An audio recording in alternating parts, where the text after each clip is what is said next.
우리 각자의 삶의 자리가 있습니다. 우리는 여자일 수도 있고 남자일 수도 있고 또 유명한 사람일 수도 있고 아니 평범한 사람일 수도 있습니다. 아주 사회에서 큰 일을 하는 사람일 수도 있고요. 그냥 소소한 일상을 살아갈 수도 있습니다. 부자로 살 수도 있고요. 그냥 서민으로 살 수도 있고 뭐 젊을 수도 있고 또 나이가 들었을 수도 있고 근데 이런 그 삶의 자리 이런 각자의 삶의 자리가 있어요. 어느 것이 더 좋다, 나쁘다, 뭐 어느 것이 더 행복하다, 불행하다 일괄적으로 그렇게 말할 수가 없습니다. 이제 어떤 삶의 포지션에 있든지 거기서 자족하고 감사하고 이 자리에서 하나님의 뜻이 무엇일까? 나를 향한 하나님의 부르심이 무엇일까? 하나님의 뜻을 구하며 사는 것이 중요한 거죠. 우리 삶이 일정하진 않아요.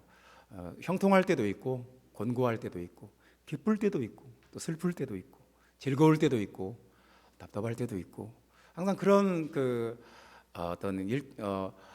어떤 변화되는 흐름 속에서 우리가 그 가운데서 이 공고함 속에서 하나님이 나에게 원하시는 게 뭘까? 또 이 형통함 속에서 하나님이 나한테 주시는 하나님의 뜻이 뭘까? 계속 생각하면서 또 감사할 건 감사하고 깨달을 건 깨닫고 배울 건 배우고 누릴 것은 누리고 그것이 잘하는 것이죠. 그러니까 이제 절대적인 거 우리 삶에 절대적인 기준은 없어요. 근데 이제 절대적인 것이 있다면 그것은 하나님이에요. 우리 삶에 내가 죽고 사는 것, 이 결정적인 것이 하나님께 달려 있어요. 죽는 것과 사는 것이 하나님께 달려 있고 부한 것과 가난한 것 하나님께 달려 있어요. 내가 부하게 되는 것, 또 가난하게 아주 그냥 경제적으로 아주 망하고 아주 곤고하게 되는 것 이것도 하나님께 달려 있어요. 내가 높아지는 것, 아주 명예를 얻고 존경을 받고 인정받고 칭찬받는 것과 아니면 아주 비난받고 손가락질 받는 낮아지는 것 이것도 하나님께 달려 있어요. 그러니까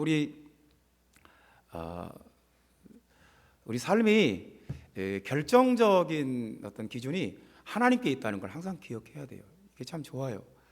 내가 죽고 사는 것, 부한 것과 가난한 것, 높아지는 것과 낮아지는 것, 우리 삶의 가장 중요하고 근본적인 것은 다 하나님께 달려 있다. 이것을 기억해야 됩니다. 이제 우리가 이럴 수가 있어요. 이렇게 하나님께 모든 것이 달려 있음에도 불구하고 하나님에게 맞서면서 살 수도 있고, 그래서 이제 오늘 사도행전 7장 51절의 중요한 말씀이 뭐냐면 이제 51절에 이런 말씀이 있어요. 목이 곧고 마음과 귀에 할례를 받지 못하는 사람들아 너희도 너희 조상과 같이 항상 성령을 거스르는도다. 이제 하나님을 거스르는 삶의 방식이 있어요. 하나님을 항상 거슬려요. 사람이 그럴 수 있어요. 하나님 거스른다는 말은 저항하고 맞선다는 말이에요. 대적한다는 말이에요. 그리고 이제 55절 말씀 보면 보라 하늘이 열리고 하늘이 열리는 사람이 있어요. 하나님의 그 하늘이 그 사람의 마음과 그 사람의 영혼 가운데 삶 가운데 활짝 열려요. 그래서 하나님 나라를 봐요. 그 하나님의 나라와 그 통치와 그 주권과 하나님의 나라 안에 있는 그 약속들과 그 계획들과 그런 모든 것들을 봐요. 보고 그것에 참여를 해요. 그래서 우리에게 결정적인 것은 그런 거예요. 내가 어떤 삶의 양식을 갖고 있는가, 하나님과 맞서면서 사는가, 성령을 거스르면서 사는가, 아니면 하늘이 자꾸 열리는가. 이제 하나님 앞에서는 둘 중에 하나예요. 하나님께서 보실 때는 하나님 우리 중심과 우리의 심장과 피부를 보시기 때문에 내가 어떤 마음과 어떤 태도를 갖고 있는지 하나님은 다 아세요. 그게 참 중요한 거예요. 본문에는 하나님이 나타나시는 하나님이에요. 자꾸 나타나세요. 누구에게 개인에게도 나타나시고 어떤 민족에게도 나타나시고 그래서 하나님께서는 자꾸 나타나시고 보여주세요. 자기를 계시하세요.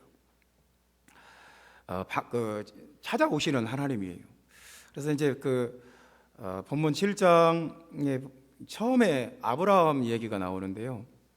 아브라함이 메소포타미아 문명의 중심지 갈대아 우르에 있을 때 하나님이 그에게 나타났어요. 영광의 하나님이 아브라함에게 보여주셨다, 나타나셨다. 근데 이제 아브라함은 영적인 센서가 민감한 사람이어서 지금 내가 아는 어떤 신보다 더 실제적이고 절대적인 신이 나에게 나타났구나. 그래서 그 하나님의 음성을 들었어요. 그걸 무시하지 않았어요. 그것을 거절하거나 거부하지 않고 그 음성을 들었어요. 그랬더니 하나님께서 아브라함에게 너와 네 자손에게 줄 땅을 보여주시겠다. 땅을 보여주세요. 그리고 그 땅을 영원히 네 후손들에게 주겠다. 그 약속을 또 주셨어요. 그리고 너와는 내가 할례의 언약을 맺겠다. 그래서 너를 통해서 네 후손을 통해서 세계 전체가 온 세계와 모든 민족과 열방이 다 복을 받게 하겠다. 그런 위대한 약속을 주셨어요. 그러니까 만약에 아브라함이 하나님이 나타나지 않았더라면, 하나님이 나타나서도 그걸 무시해버리고 거절해버렸더라면 아브라함은 아무것도 아니에요. 그냥 우리하고 그냥 평범한 장사미사에 불과해요. 그런데 아브라함은 하나님이 나타났을 때 그것을 굉장히 민감하게, 굉장히 소중하게 생각하고 하나님의 임재 속에 싹 들어갔어요. 하나님의 그 음성을 들었어요. 그 다음에 또 이제 요셉 얘기를 합니다. 요셉은 시기를 받고 미움을 받아가지고 애굽의 노예로 팔려갔다는 거예요. 그런데 놀랍게도 하나님이 그와 함께 하셨다는 거예요. 애굽 땅에서. 그때 그 당시 나일강 문명의 중심지인 애굽 땅에 하나님이 그와 함께 하셨다. 그래서 환란에서 건져주시고 은총과 지혜를 주시니까 애굽의 통치자가 되었어요. 그 바로는 모든 애굽 전역의 통치, 입법과 사법과 그 행정과 그 모든 것들을 그 경제와 국방과 그 모든 것들을 요셉에게 다 위임하고 자기는 그냥 편안히 살았어요. 근데 이제 그 노예가 애굽의 총리가 되는 그런 일들이 어떻게 가능했냐? 하나님이 그와 함께 했기 때문에, 하나님이 그에게 나타났기 때문에, 하나님이 그에게 지혜와 은총을 주셨기 때문에. 만약에 하나님이 안 나타났더라면, 요셉이 하나님을 거부해버렸더라면, 하나님을 무시해버렸더라면 그런 일이 애초에 일어날 수가 없는 거예요. 그러니까 이 모든 일들이 하나님이 관련되어 있어요. 하나님이 나타났기 때문에, 하나님이 보여주셨기 때문에, 그리고 그 하나님을 붙잡았기 때문에, 하나님이 함께 계신 그 결과라는 거예요. 그래서 하나님은 우리에게 나타나시는데, 사람은 아브라함과 요셉처럼 하나님을, 하늘이 열리고 그 하나님을 받아들이고 하나님과 함께하고 그 하나님의 음성을 듣고 이런 사람도 있고, 항상 거스리는 사람도 있고, 죽을 때까지 하나님을 거스려버리는, 성령을 거스리면서 계속 맞서고 어긋나고 삐딱하게 나가고 이렇게 살 수도 있다는 거예요. 중요한 문제죠. 그래서 이제 본문은 우리에게 그런 말씀을 하시는 거죠. 하늘이 열린 자, 하나님께 열린 자는 어떤 사람인가?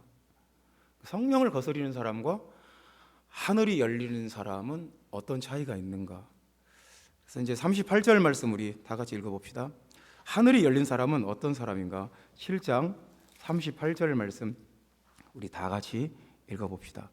시내산에서 말하던 그 천사와 우리 조상들과 함께 광야 교회에 있었고 또 살아있는 말씀을 받아 우리에게 주던 자가 이 사람이라. 광야 교회를 말하는데요, 성막을 중심으로 이스라엘 백성들이 이제 진을 친 거예요. 성막이 딱 그 센터에 있고 12지파가 동서남북 이렇게 세 지파씩 딱 이렇게 이제 진을 쳐서 있는데, 이제 스데반은 그것을 교회로 봤어요. 교회, 성막을 중심으로 모든 12지파가 딱 이렇게 진을 치고 있는 그런 모습을 교회로 봤어요. 그래서 광야교회다, 교회.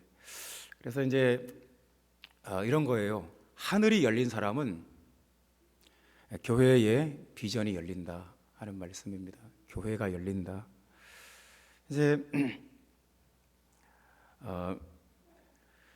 미디안 땅에 시내산 광야에 가시나무 떨기 가운데 이제 불꽃이 붙었어요.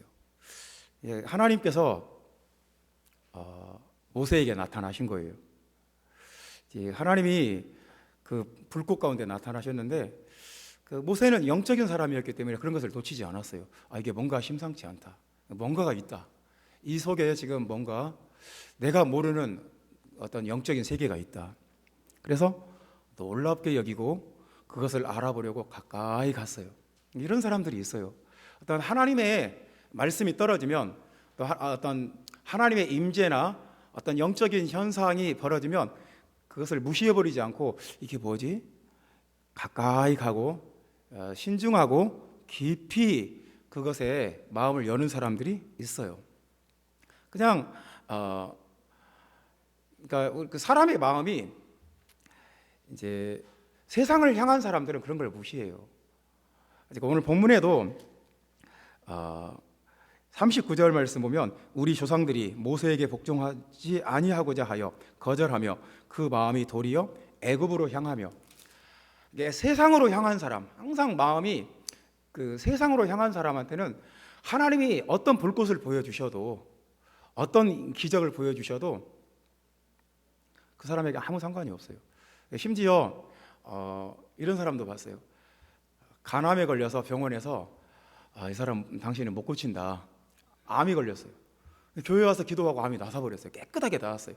그런데도 그런 놀라운 것을 체험하고도 하나님을 떠나버린 사람도 봤어요. 뭐 그럴 수 있어요. 우리 마음이 그 기본적으로 애굽을 향한 마음이냐 하나님을 향한 마음이냐, 그런 것이 그게 절대적인 거예요. 내 마음이 지금 어디로 향하는 마음인가, 내 마음의 방향이 어디로 향했는가. 하나님이 어떤 기적을 보여주시고 어떤 표적을 보여주고 어떤 놀라운 현상을 보여줘도 그 마음이 세상으로 향한 사람은 아무 그때뿐이에요. 그냥 아무 그 사람의 삶에 영향이 없고 변화가 없어요. 그래서 내 마음이 하나님 누구에게 향했느냐가 참 중요한 문제예요. 그래서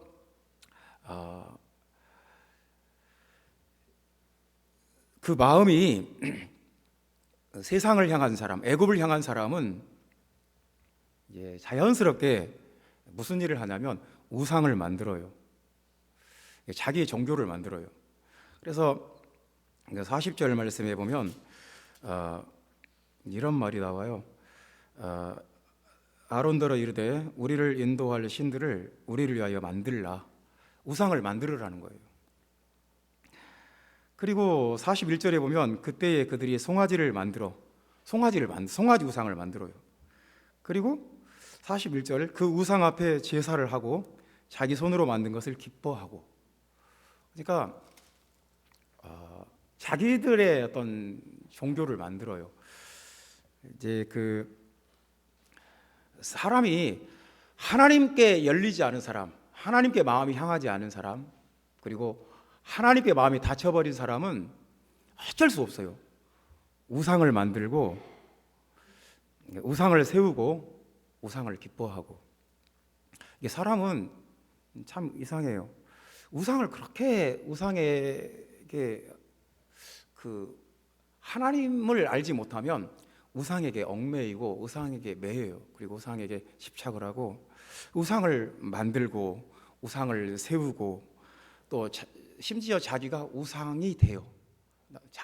자기가 우상이 되어서 우상화되는 게 굉장히 중요한 문제가 돼요. 그러니까 그 사람의 마음이 하나님을 향한지 세상을 향한지, 하나님께 열려 있는지 하나님을 거스리고 사는지 그걸 알 수가 있어요. 그거 뭐 어떻게 아냐면 우상을 만드는지 아니지 보면 알아요. 정말 온 마음과 온 뜻과 온 정성을 다해서 하나님께 나아가고 하나님을 섬기는지 아니면 자기의 우상을 만들고 자기를 기쁘게 하는 우상, 자기의 우상, 자기에 의한, 자기를 위한, 자기가 만든 우상, 자기가 우상이 되는 이런 것들을 인간들은 굉장히 중요하게 생각하고 이상해요. 그냥 하나님을 섬기면 되는데 굳이 하나님을 맞서면서 자기의 우상을 만들려고 무진 노력하고 거기에 시도를 많이 해요. 그걸 보면 알 수 있어요. 그래서 이제 그 하나님께 열린 사람은, 그러니까 만든다는 말이 본문에 5번 나오는데 딱 한 번 좋은 뜻으로 써요. 다 우상을 만든다는 데 쓰이고 딱 한 번 그 좋은 뜻으로 쓰일 때가 성막을 만든다 할 때 하나님 앞에 44절에 보면 광야에서 우리 조상들에게 증거의 장막이 있었으니 이것은 모세에게 말씀하신 이가 명하사 그가 본 그 양식대로 만들게 하신 것이라. 하나님이 너는 이거 만들어라. 너는 증거의 장막, 성막을 만들어라. 그러니까 하나님 앞에서는 사람이 두 종류밖에 없어요.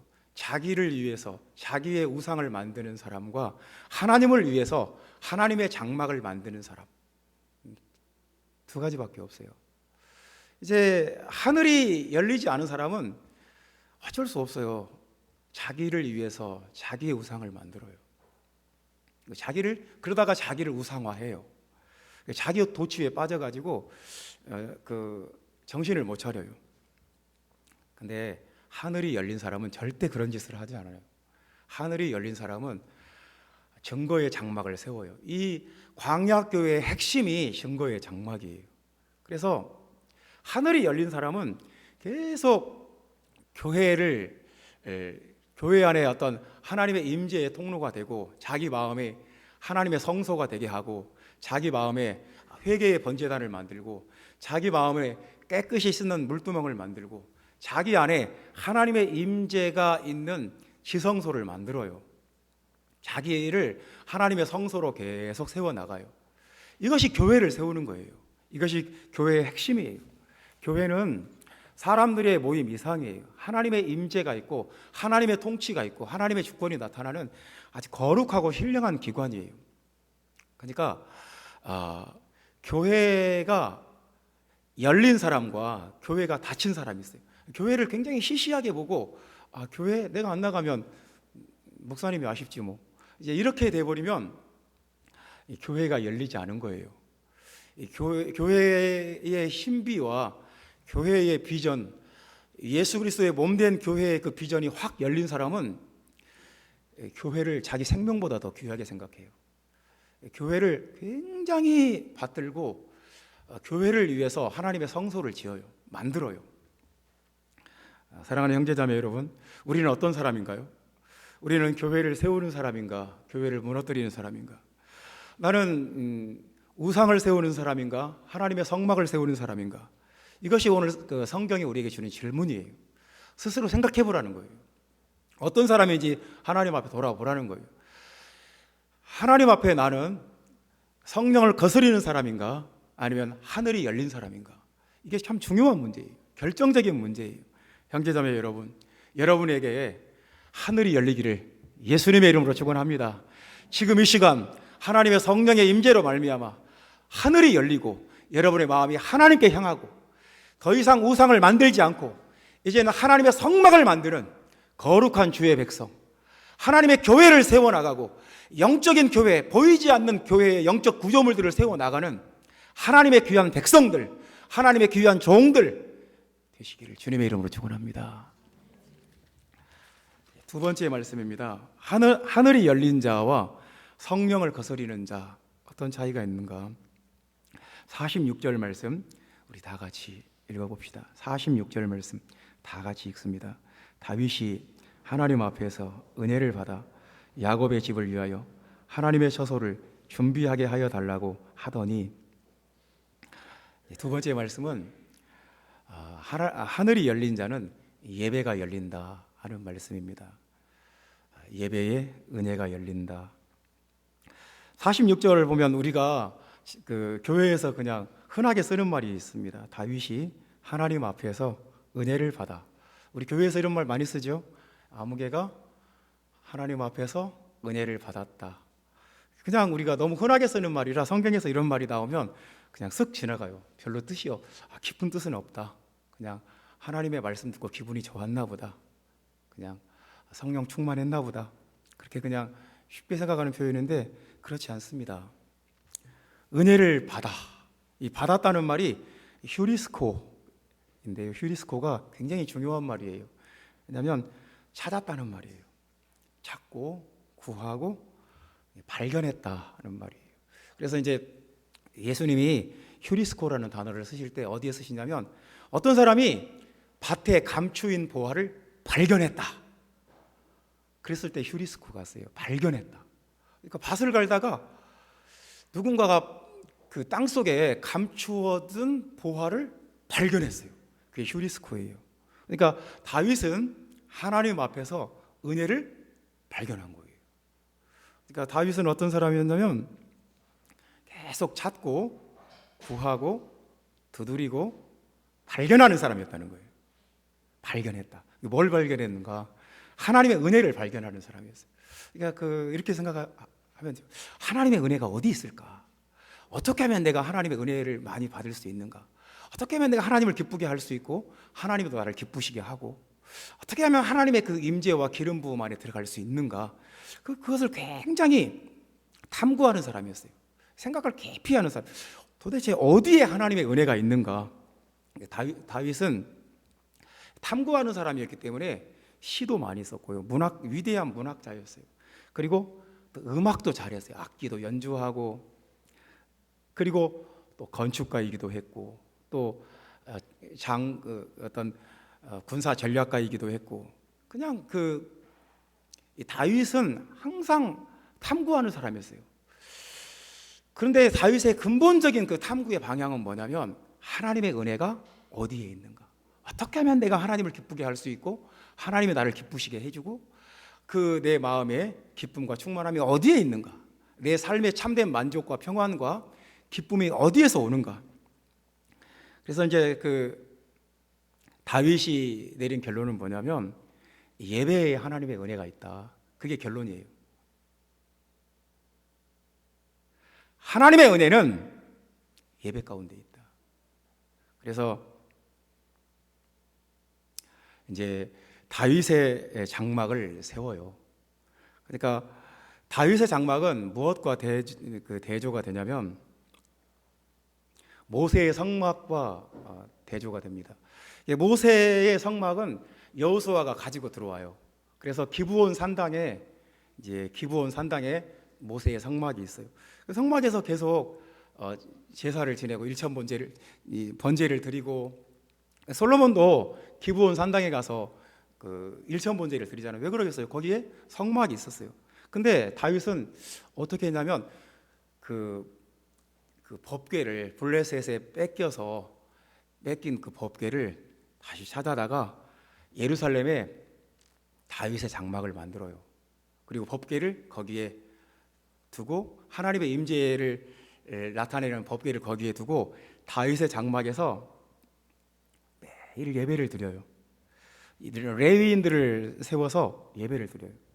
그러니까 이제 기브온 산당에 있는 그 성막에는 하나님의 법궤가 없어요. 다윗의 장막에 그 법궤가 있는 거예요. 하나님의 임재가 그곳에 있는 거예요. 그리고 다윗의 장막에는 성소와 지성소를 가르는 휘장이 없었어요. 그리고 성막에는 엄격한 철저한 제사 의식이 있었는데 다윗의 장막에는 악기를 연주하고 춤을 추고 노래를 부르고 시를 외우고 경배와 찬양 중심의 예배가 있었어요. 그러니까 다윗의 장막에서 예배의 원형이 나와요. 우리가 지금 어떤 예배를 드리고 싶냐? 다윗의 장막이에요. 우리가 추구해야 될 예배의 모든 원형이 다윗의 장막 안에 있어요. 그래서 오순절 교회의 예배가 이미 다윗의 장막 안에 다 회복이 돼 있었어요. 솔로몬 성전을 건축하기 전에 그런 예배가 먼저 다 회복이 되고 예배가 살아나 있었고, 그래서 이제 다윗은 하나님의 은혜를, 하나님 앞에서 은혜를 발견했다는 것이 그거예요. 예배를 발견했어요. 아, 예배를 드리면 은혜가 있구나. 그래서 다윗은 예배를 굉장히 중시하고 예배를 자기 생명처럼 생각하고 예배가 자신의 삶의 중심이었어요. 모든 것이 예배 중심이에요. 예배를 드리는 걸 너무너무 좋아했어요. 기뻐했어요. 그러니까 하늘이 열린 사람은 이런 사람이에요. 예배의 가치를 알고 예배가 무엇인지를 아는 사람이에요. 하늘이 열리지 않은 사람은 빨리 예배 끝나고 그 다음 중요한 행사를 해야지. 예배는 그냥 어떤 리추얼이에요. 의식이에요, 의식. 그냥 예배는 어떤 형식에 불과한 거예요. 그건 예배를 굉장히 소홀하게 생각해 버리면 그것은 이제 영적으로 문제가 있어요. 그러니까 하늘이 열린 사람은 예배가 무엇인지를 알아요. 예배가 뻥 뚫려요. 하나님과 나 사이에 예배가 열리고 우리가 알아요.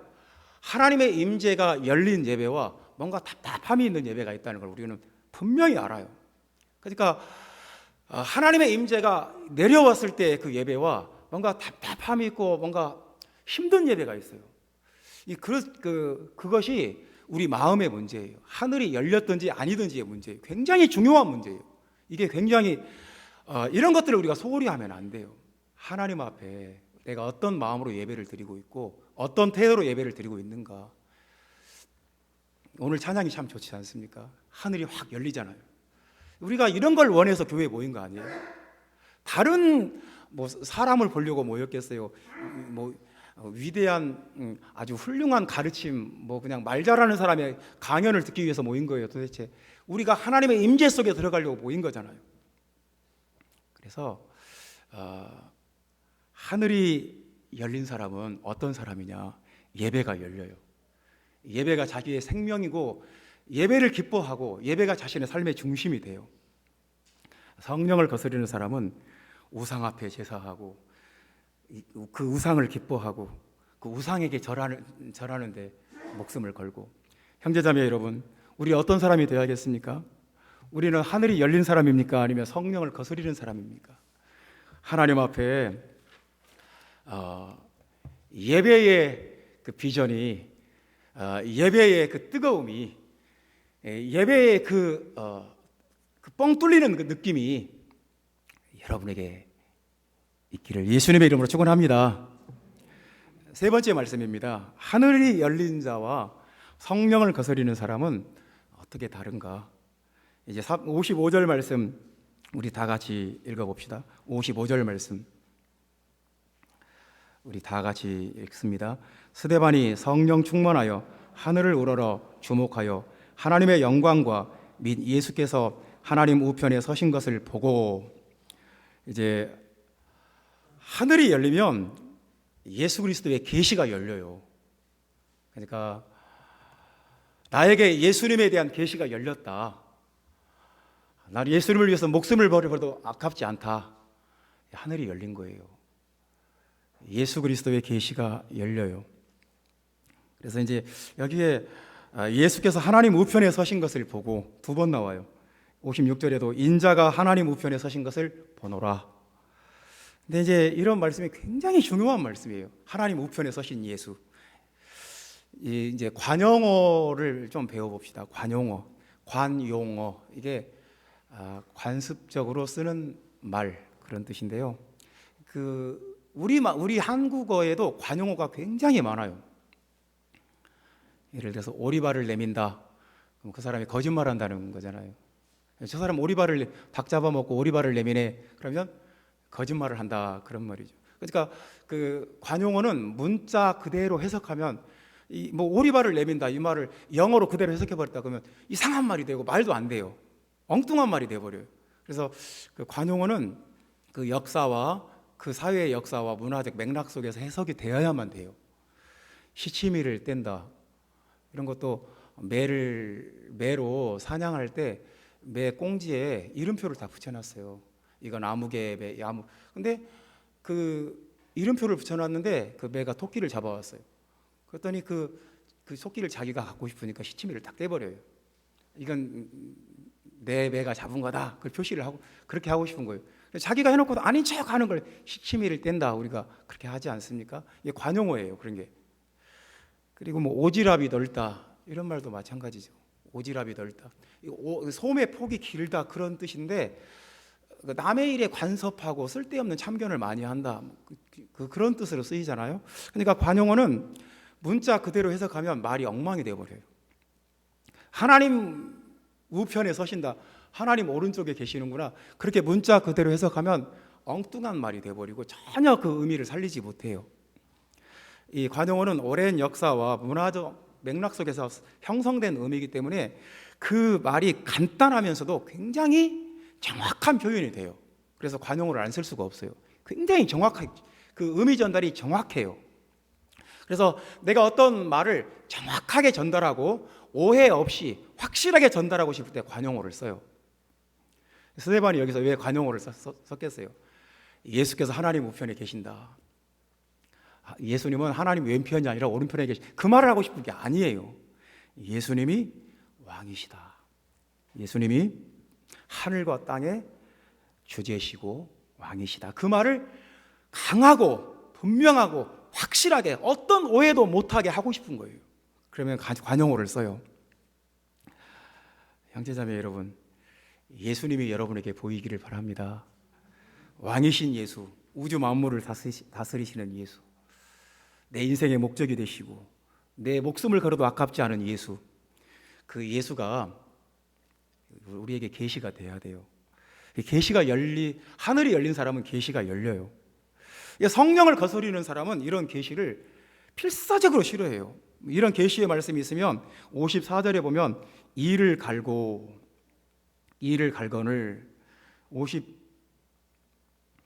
57절에는 그 스데반이 그 말을 하니까 막 소리를 질러요.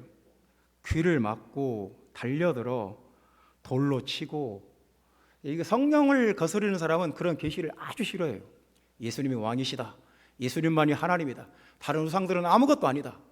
예수 그리스도만이 유일하신 하나님이다. 이런 말을 죽기 살기로 싫어해요. 그래서 막 돌로 치고 막 난리가 나죠. 예수께서 하나님 우편에 계시다. 이 계시가 얼마나 위대한 계시인지 우리가 생각하는 것보다 훨씬 더 위대한 계시예요. 이 계시가 여러분들에게 열리기를 주님의 이름으로 축원합니다. 그러니까 이제 성경에 모세처럼 위대한 사람이 어디 있어요? 모세 오경을 썼고 모세처럼 위대한 사람이, 유대인들이 모세를 신으로 숭배할까 봐 하나님이 모세의 무덤도 없애버렸어요. 근데 그렇게 위대한 모세도 하나님의 실체를 제한적으로 봤어요. 32절 말씀을 읽어봅시다. 사도행전 7장 32절. 나는 네 조상의 하나님 즉 아브라함과 이삭과 야곱의 하나님이라 하신데 모세가 무서워 감히 바라보지 못하더라. 이거 보세요. 모세같이 위대한 사람도 하나님의 그 임재와 하나님의 실체를 감히 무서워서 보지를 못했어요. 그 임재의 실체가 너무너무 크고 놀라워서 무서워서 못 봤어요. 감히 못 봤어요. 근데 그리고 이제 그 모세가 본 건 뭐냐면 44절 말씀에 보면 광야에서 우리 조상들에게 증거의 장막이 있었으니 이것은 모세에게 말씀하신 이가 명하사 그가 본 그 양식대로 만들게 하신 것이라. 양식을 봤어요. 그 양식을 어떤 모형을 봤어요. 그러니까 우리나라가 지금 전투기를 만들고 있지 않습니까? KF-21 전투기를 만들고 있는데 그걸 만들기 전에 모형 비행기를 딱 만들어놔요. 그리고 지금은 이제 실체를 만들어놨는데 아직 하늘에 그 공중에 띄우지는 않았어요. 아마 올해 안에 우리나라 국산 전투기가 이 활주로를 박차고 하늘을 이렇게 비행하는 것을 뉴스로 볼 거예요. 근데 그 비행기를 모형으로는 몇 년 전에 지금 다 만들어놨어요. 개발하기 전에. 근데 실체를 본 사람과 모형을 본 사람과 얼마나 차이가 크겠어요. 그러니까 스데반은 실체를 본 거예요. 하나님의 실체를 봤더니 왕이신 예수인 거예요. 하늘과 땅을 다스리시는 예수, 온 우주 만물을 주관하고 통치하시는 예수를 본 거예요. 근데 모세는 그것까지 못 봤어요. 무서워서 하늘의 모형을 봤어요. 성막의 어떤 모형으로 봤어요. 이 본다는 말도 스데반은 보노라, 데오레오를 썼는데 이건 자유자재로 본다는 거예요. 이 모세는 무서워서 감히 눈을 뜰 수가 없었어요. 하나님의 임재가 너무너무 놀랍고 강력하고 너무 무서워서 감히 눈을 뜨고 볼 수가 없는데, 스데반은 보노라, 데오레오, 마음대로 본다는 거예요. 자유자재로 본다. 내가 원없이 본다는 말이에요. 하늘이 열린 사람은 예수 그리스도가 보여요. 예수 그리스도가 왕이시구나, 하나님이구나, 우리의 주님이시구나, 내 기도를 들어주시는구나, 마귀를 이기게 하시는구나, 나를 축복해 주시는 분이구나, 내게 약속을 주시고 나를 구원하시는 분이구나, 이게 보여요. 예수가 인생의 목적이 되고 예수를 위해서는 내 목숨도 아깝지 않다, 이렇게 돼요. 스데반은 예수를 위해서 목숨을 바쳤어요. 형제자매 여러분, 우리는 하늘이 열린 사람인가? 아니면 성령을 거스리면서, 죽을 때까지 성령을 거스리면서 사는 사람인가? 이제 하나님께서 우리에게 본문을 통해서 질문을 하시는 거예요. 하늘이 열린 사람은 교회를 세워요. 보이는 교회를 세운다는 말도 되지만 보이지 않는 교회, 영적인 구조물들을 자꾸자꾸 세워요. 기도와 찬양과 말씀과 하나님의 그 성령의 능력으로 자꾸자꾸 교회를 세워나가요. 우상을 세우는 사람도 있어요. 우상을 만들고 우상을 세우는 사람도 있어요. 우리는 어떤 사람이 되어야겠습니까? 하늘이 열린 사람은 예배를 기뻐해요. 예배가 회복되고 예배 중심이 돼요. 예배가 얼마나 중요한지 알아요. 하늘이 열리지 않은 사람은, 성령을 거스리는 사람은 우상 앞에 제사하기를 좋아해요. 우리는 어떤 사람이 되어야겠습니까? 하늘이 열린 사람은 예수 그리스도의 계시가 열리고 예수 그리스도가 왕이신 것이 보여요. 근데 성령을 거스리는 사람은 그것을 대적해요. 뭐 그게 중요하냐?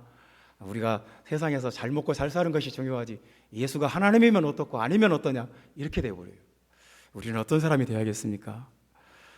하늘이 열린 자, 하늘이 열린 아름다운 교회 형제자매 여러분 되시기를 예수님의 이름으로 축원합니다. 기도하겠습니다. 주 예수님,